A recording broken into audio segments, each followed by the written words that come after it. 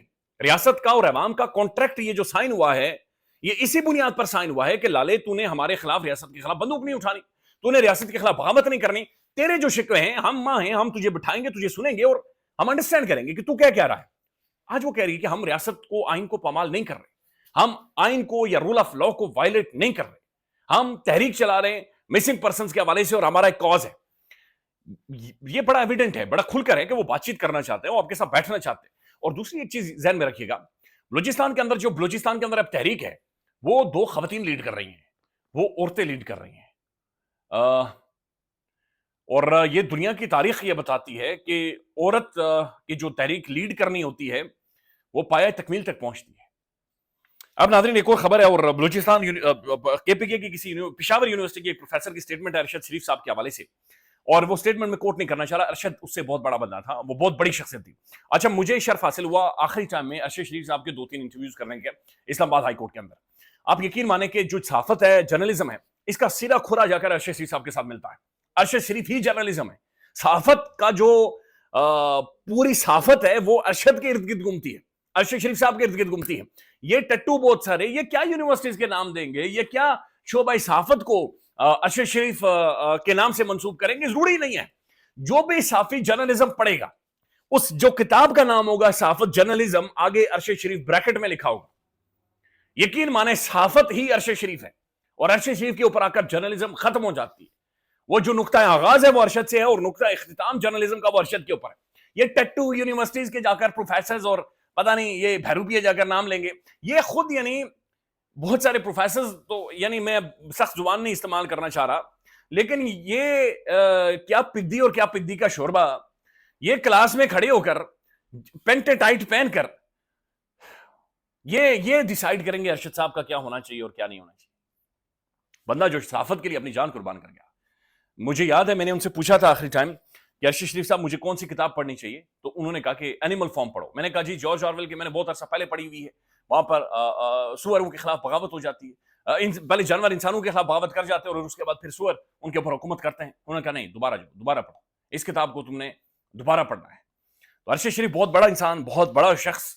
یہ ملک ارشد صاحب کا قرضدار ہے, نسلیں ارشد شریف صاحب کی قرضدار ہیں.